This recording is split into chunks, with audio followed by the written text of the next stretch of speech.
폴란드에 이어 루마니아에도 수출될 거라는 이야기가 나오고 있는 대한민국 대표 전차 K2가 이제는 남미 시장 진출도 눈앞에 두고 있습니다.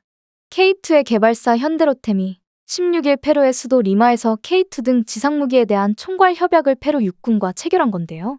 구체적인 규모와 일정, 세부 사항은 아직 확정되지 않았지만 이 협약으로 페루로의 K2 수출은 사실상 확정되었다고 현대로템 측은 전했습니다. 이로써 페루는 실제 수출 계약이 아직 체결되지는 않은 루마니아를 빼면 폴란드에 이어 세계에서 두 번째로 K2를 수입한 나라가 되었는데요.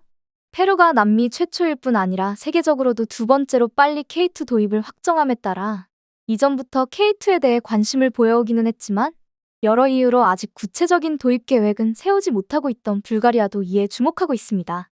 생각지도 못했던 페루가 선수를 침에 따라 K2를 도입하려고 해도 제때 도입할 수 있을지 장담하기 어려워져서죠.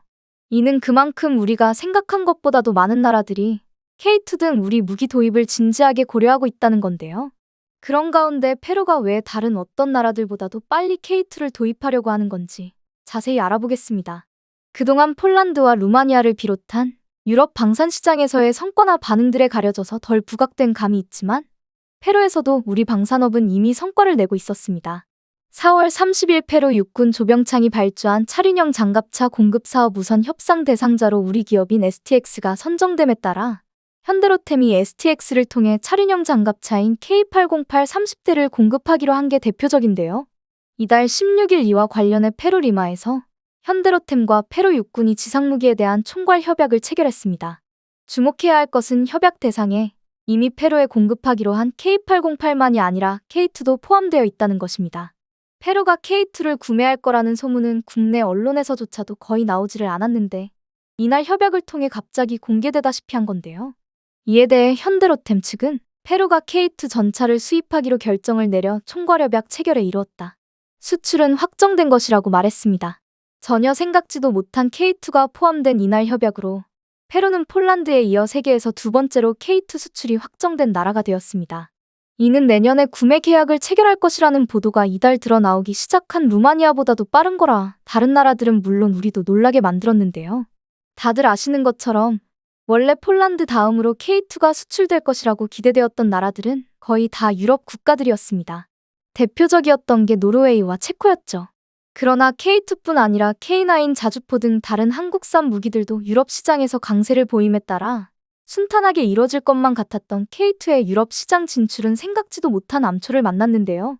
설원을 아무 문제 없이 빠른 속도로 질주하는 등 현지 성능 시험에서 뛰어난 모습을 보여 별 문제 없을 것 같았던 노르웨이 K2 수출은 막판에 독일의 레오파르트로 결정되면서 무산되었습니다. 노르웨이처럼 K2와 레오파르트 사이에서 저울질하던 체코도 올해 6월 K2 대신 레오파르트를 도입하기로 결정했는데요.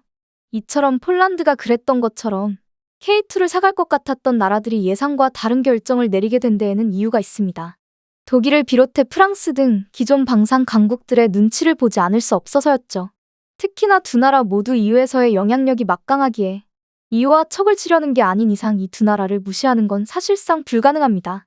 올해 상반기 emmanuel 마크롱 프랑스 대통령이 직접 유럽의 자주국방을 위해 유럽산 군 장비를 더 많이 구매해야 한다. 우크라이나 전쟁 후 우리는 미국산 무기와 한국산 무기를 구매하는 것으로 대응해왔다.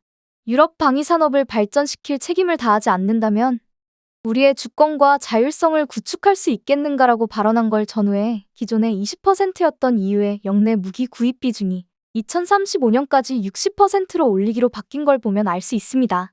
따라서 다른 유럽 나라들은 EU와의 관계, 혹은 독일이나 프랑스와의 관계에서 불이익을 보지 않으려면 이를 좋든 싫든 어느 정도 따를 수밖에 없죠. 어찌 보면 폴란드는 그 전에 이미 우리와 계약을 체결한 데다 러시아가 쳐들어온 우크라이나와 국경을 접하고 있다는 명분도 있기에 EU의 그런 정책에 영향을 받지 않을 수 있었던 특수한 경우라 봐야 하는데요. 마찬가지로 내년에 K2 구매 계약을 체결한다는 루마니아도 우크라이나와 국경을 접하고 있기에 EU고 뭐고 물불가릴 처지가 아니어서 우리 무기를 사갈 수 있는 거라 봐야 할지도 모릅니다. 기존의 K2에 관심을 보였던 다른 유럽 나라들 중 상당수가 마크롱 대통령의 발언 이후로는 미적지근한 반응을 보이고 있는 걸 보면 그렇죠. 대표적인 게 불가리아인데요. 불가리아는 작년 초부터 2032년까지 군 현대화를 이루는 걸 목표로 32억 유로의 예산을 배정해 무기 조달을 추진할 것이라고 밝혔습니다. 이에 따라 코트라에서도 불가리아 방위 산업의 현대화 계획에 맞춰 발주될 프로젝트에 관심을 기울여 한국 무기 수출에 새로운 기회가 열릴 것이라고 전망했는데요. 그 전망대로 올해 2월 12일 루멘 라데프 불가리아 대통령이 불가리아를 방문했던 김진표 당시 국회의장에게 직접 얼마 전 한국이 폴란드에 수출한 전투기 FA-50이나 K2 전차에 관심이 많고 방위산업 분야에서 한국과 적극적으로 협력하기를 희망한다. 이른 시일에 한국 대통령과 직접 만나 다시 한번 이런 대화를 나눌 수 있기를 원한다며 K2를 포함한 우리 방산업에 대한 관심을 나타냈습니다.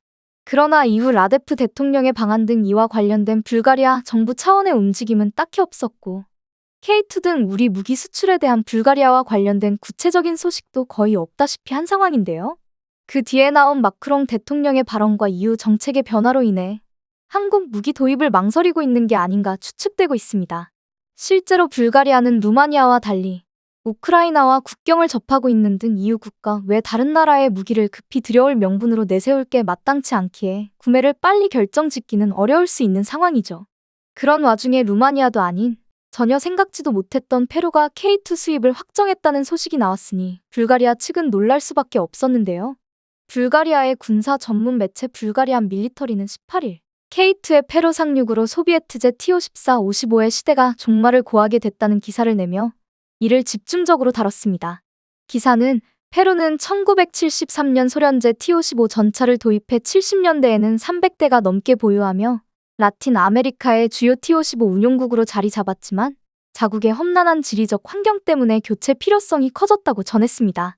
뿐만 아니라 칠레와 브라질 등 이웃 나라들이 방산기술 향상에 크게 투자하고 있는 것도 페루가 군비 증강에 나선 이유라고 설명했는데요. 이러한 상황에서 T-55를 대신해 K2를 도입하는 것은 단순한 기술적 필요성에 의한 것만이 아니라 이 지역에서의 힘의 균형을 유지하기 위한 전략적 움직임나 봐야 한다고 기사는 분석했습니다. 이는 또한 현대로템이 중남미 방산시장에 대비하는 것이라는 것도 기사는 강조했는데요. 방종관 국가전략연구원 전력개발센터장도 이와 관련해 산악 지형에서 우수한 기동성을 가진 K2 전차에 대해 페루 주변국들도 주목하고 관련 정보를 입수하려 할 것이라며 페루로의 K2 수출이 한국 방산업의 중남미 시장 진출 마중물 역할을 할 것이라고 봤습니다. 한편 페루는 K2만이 아니라 다른 한국 무기들도 도입하려는 움직임을 보이고 있는데요. 페루 육군과 현대로템이 계약을 체결했던 16일에 한국항공우주산업도 페루의 국영 항공 전문 기업인 세만과 KF-21 부품 현지 공동 생산을 위한 업무 협약을 체결했습니다. 이 협약에 따라 현재 차기 전투기 사업을 추진하고 있는 페루는 향후 KF-21을 도입할 시 그 부품을 공동으로 생산하게 됩니다.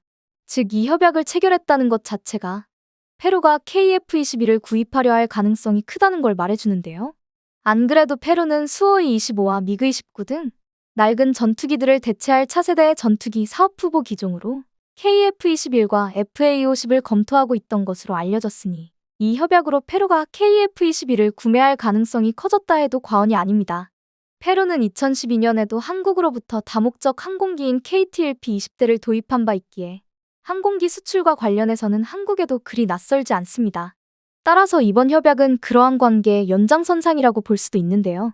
페루가 이렇게 예상했던 것보다도 빨리 K2나 KF-21 등 한국 무기들을 도입하려고 하는 이유는 여러 가지가 있습니다. 가장 큰 이유는 페루 자체적으로 무기의 수요가 커서인데요.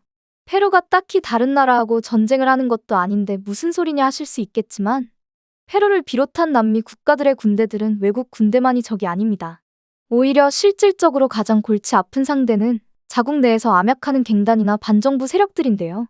페루의 경우만 따져도 올해 1월 에콰도르의 치아나카로 에콰도르와의 국경지대에서 범죄가 급증하자 에콰도르와 인접한 북부 7개 주에 60일간 비상사태를 선포한 바 있습니다.